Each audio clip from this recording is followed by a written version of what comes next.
All right, good afternoon. I will start off with a statement on the situation in South Asia. Sorry? It's good. Okay, thanks, James. As I said, I'll start off with a statement on the situation in South Asia. The Secretary General has been following with great interest and great concern the situation in South Asia. He reiterates his strong condemnation of the terrorist attack against Indian security forces in Pulwama in Jammu and Kashmir on the 14th of February and subsequent violence. It is essential that there be accountability under international law and the perpetrators of terrorist acts be brought to justice swiftly. At the same time, the Secretary General urgently appeals to the government of both India and Pakistan to exercise maximum restraint to ensure the situation does not further deteriorate. It is the belief of the Secretary General that all difficult challenges can be resolved peacefully and satisfactorily through meaningful mutual engagement. That statement is available online. Also, an update from the Central African Republic. The UN peacekeeping mission there reports that President Faustin Archange Touadéra issued 2 decrees related to the recently signed global peace agreement between the government and armed groups, establishing follow-up mechanism as well as committees in each prefecture to supervise implementation of temporary security arrangements. The mission has also conducted several meetings and sensitization sessions on the peace agreement in various parts of the country. Meanwhile, a quick reaction force from the mission exchanged fire yesterday with suspected combatants from the UPC along the Bambari-Alindao axis in Ouaka Prefecture after they shot at a peacekeeper. The 2 UPC combatants were killed. The mission increased patrols in the area to deter armed groups' presence and to continue protecting civilians. Back here, as you will have seen, Nikolai Mladenov, the special coordinator for the Middle East peace process, briefed the Security Council by VTC on the Israeli-Palestinian question, where he said that the prospect of sustainable peace is fading by the day as the specter of violence and radicalism grows. He said the UN's efforts focus on the immediate challenges, preventing the risk of an economic humanitarian implosion in the West Bank and Gaza, and preserving the hope, slim as it is, that Israelis and Palestinians will be able to live in peace side by side in states of their own that are recognized and integrated into the global and regional economy. He said the viability of the 2-state solution is being eroded by the deteriorating reality on the ground, and that the first thing that is required to reverse the situation is leadership and the will for political change. Mr. Mladenov regretted Israel's decision not to renew the mandate of the temporary international presence in Hebron. Ursula Mueller, the Assistant Secretary General for Humanitarian Operations, told the Council that overall the humanitarian situation in the occupied Palestinian territory, particularly in the Gaza Strip, has deteriorated in 2018. This included an increase in casualties associated with the demonstrations at the Gaza fence, limitations on the movement of people and goods, and final restrictions. Both sets of remarks are available in our office. And yesterday afternoon, as you may have seen, Michel Cafondo, the Secretary General Special Envoy, briefed on the Security Council on the situation in Burundi. He highlighted the latest political development in the country, as well as regarding the inter-Burundian dialogue. He said this inclusive dialogue remained the only viable option for sustainable solution to the political crisis in Burundi and the holding of elections in 2020. On Burkina Faso, our humanitarian colleagues tell us that more than 100,000 people have now been displaced due to armed attacks and insecurity. Half of them have been displaced in the last 2 months. It is the first time that Burkina Faso is facing internal displacement at this scale. The persistent armed raids, intercommunity clashes, and insecurity in the center-north, north, and Sahel regions have also triggered unprecedented humanitarian emergency. Aid organizations and the government are working to ramp up assistance. And our humanitarian colleagues report that last week, the Democratic Republic of the Congo's Ministry of Health launched the 3rd phase of the Ebola Strategic Response Plan, requesting $147 million to cover all aspects of the response for 6 months. As of the 18th of February, 844 cases, 537 deaths had been reported since the beginning of the outbreak in August 2018. Some 278 people have recovered from Ebola. The Ministry of Health, the UN World Health Organization, and the partners will continue to respond in all alerts to the affected areas and to scale up the preparedness in non-affected health zones and in neighboring countries.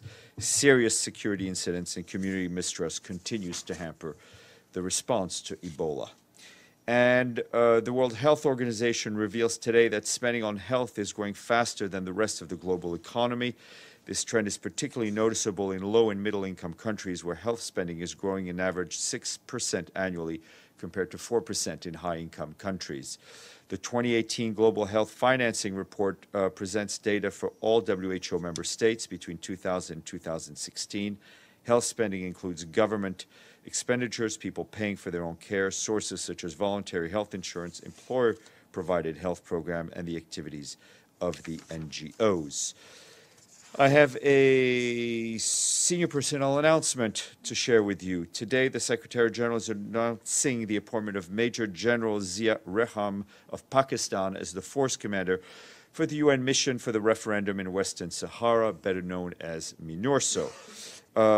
Major General Reham succeeds Major General Xiaojun Wang of China, whose tour of duty ended on February 17th. The Secretary General is grateful to Major General Wang for his exemplary service and contribution to the work of MINURSO. Major General Rehman has 30 years of national and international military leadership experience, including as commander of military formations on operations and directing staff appointments at command, staff, and war college level. More information on his bio in my office or on the internet. And today is World Justice Day. World Social Justice Day. This year's theme is If You Want Peace and Development, Work for Social Justice. And that social justice is the underlying principle for a peaceful and prosperous coexistence within and among nations. More information about that day is online.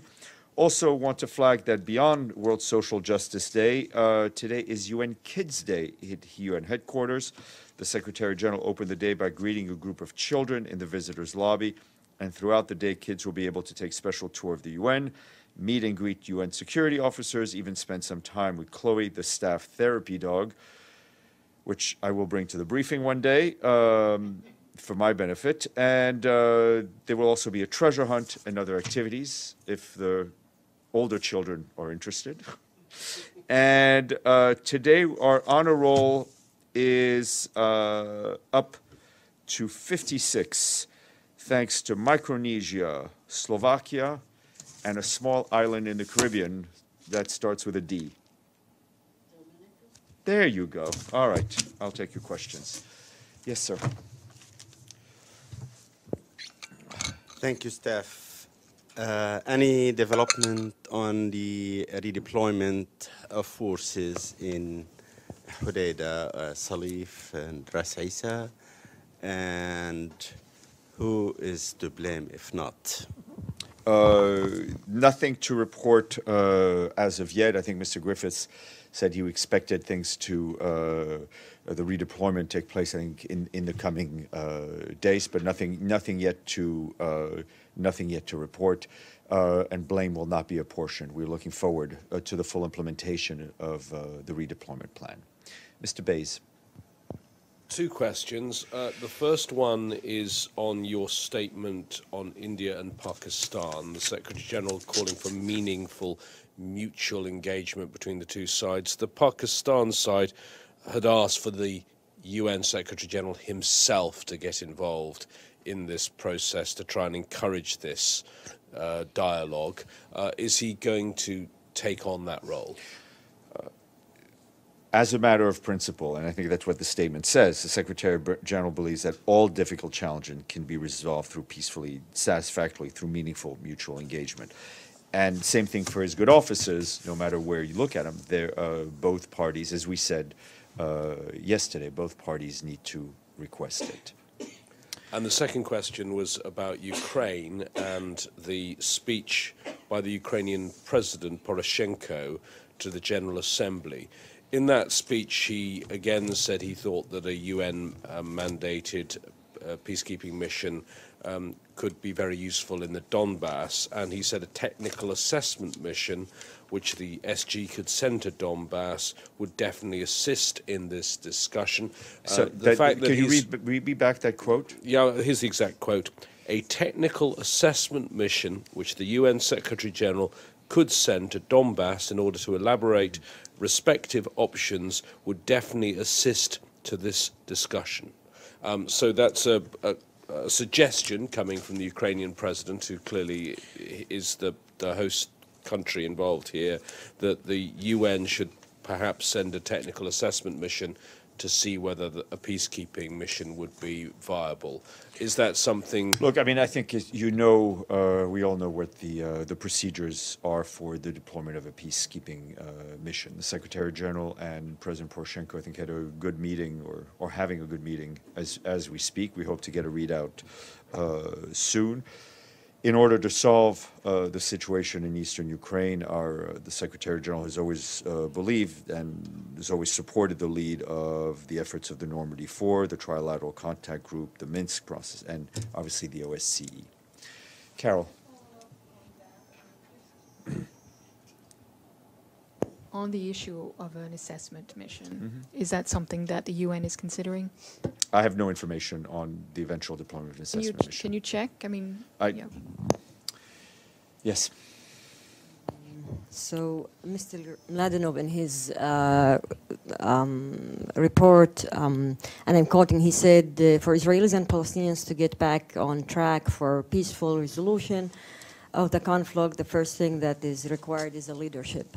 Does that mean that the Secretary General is disappointed with the leadership of the Israelis and Palestinians, or both, or one of them? I think the Secretary General is disappointed of the lack of progress on the peace front. But he attributes, of course, and you need for any viable peace process, you need strong leadership dedicated to that peace process. So whom he see that is not dedicated to the peace process? Like I'm not going to apportion blame. I think one should read Mr. Mladenov's monthly reports. I think they're very clear as to the Secretary General's position. The fact that there's been no progress by either party on the peace front. A follow-up, sorry, on Mr. Mladenov, a different issue. Mr. Mladenov was required almost every third month to regarding his report about the 2334 resolution by different members of the Security Council, including today by the South African and the Kuwaitis and others, to submit this report in a written form, which he's not doing. I think we have some of the reports since the resolution was adopted have been delivered in written form. Others have been delivered orally by Mr. Mladenov, and there's always a written record of what he says. Yeah, but we will obviously take into consideration the wishes of the Security Council on that front. Thanks, Steph.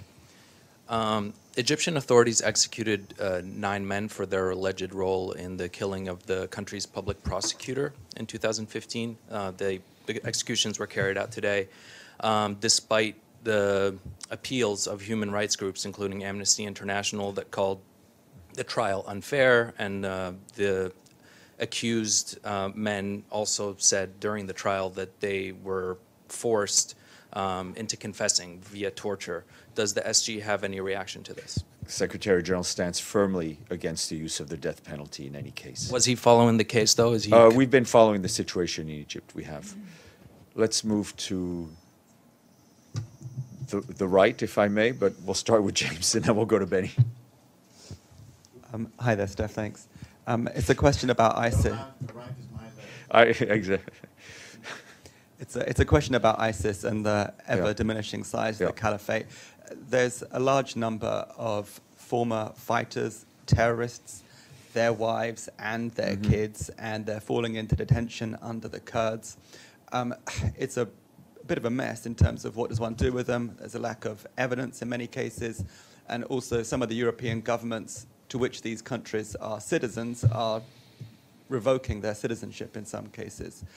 Has the SG been involved in any conversations with member states about a UN role in this? And is there any guidance that the Secretary General can offer? Yeah, I'm not aware of any UN role being offered, but I think, as you rightly pointed out, it is, to use a diplomatic word, a bit of a mess that we're dealing with issues I think the international community has not dealt with before. There are issues of security of countries that needs to be taken into consideration, also of the respect of due process and of rights, and we hope all those can be balanced out. Mr. Avni. Two questions on two different subjects, and since you mentioned politics, one is follow-up. I don't mention politics. Oh, you haven't? Okay.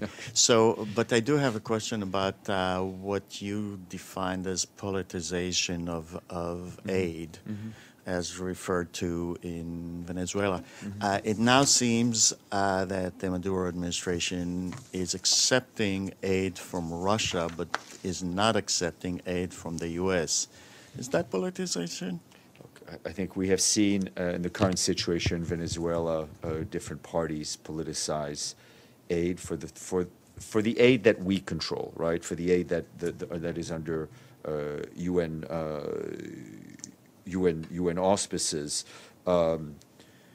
We follow humanitarian principles of where aid should be distributed independent of political, military, or any other objectives. Does accepting aid from one country but not from another consist? I can only speak for us.